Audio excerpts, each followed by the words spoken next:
दोस्तों, आपने Marco Polo का नाम तो ज़रूर सुना होगा, लेकिन क्या आप जानते हो हमारी इस्लामी दुनिया का एक ऐसा मुसाफिर भी हुआ है जिसने उनसे कई ज़्यादा सफ़र किया। और आपने ये गाना तो ज़रूर सुना होगा। जी हाँ, मैं बात कर रहा हूँ इब्ने बतूता की। पूरा नाम था अल तंजी इब्ने बतूता। इनकी पैदाइश 24 फरवरी 1304 ईस्वी तांजियर मोरक्को में हुई।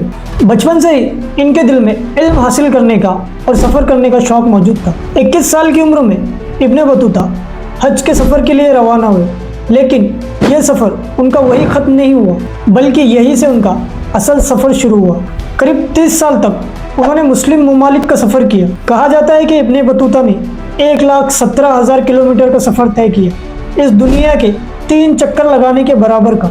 उन्होंने अफ्रीका, ईरान, तुर्की, भारत, मालदीव, श्रीलंका, अंदलुस और स्पेन, यहाँ तक उन्होंने सारे मुल्क देखे। भारत आने के बाद उन्होंने दिल्ली सल्तनत के बादशाह मोहम्मद बिन तुगलक के दरबार में काजी यानी जज के तौर पर उन्होंने अपनी खिदमत अंजाम दी, और मालदीव में भी वो कुछ अरसा काजी के तौर पर रहे। चीन पहुंचकर उन्होंने वहाँ के लोगों का खाना पीना और ज़िंदगी का तफसील से जिक्र किया।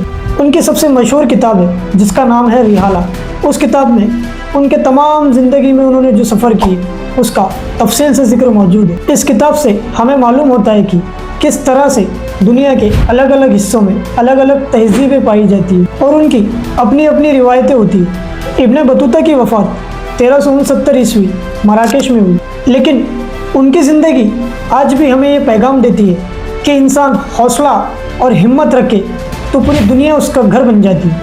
वो सिर्फ मुसाफिर नहीं थे, बल्कि हम उन्हें दुनिया का सबसे पहला ग्लोबल ट्रैवल ब्लॉगर भी कह सकते हैं। तो दोस्तों, ये थी इब्ने बतूता की हैरत अंगेज़ दास्तान, और आपको कमेंट में बताना है कि आपको अगर घूमने का मौका मिले तो आप सबसे पहले किस देश में जाना चाहोगे। तो मिलते हैं नेक्स्ट वीडियो में एक नई कहानी और नए सफ़र के साथ।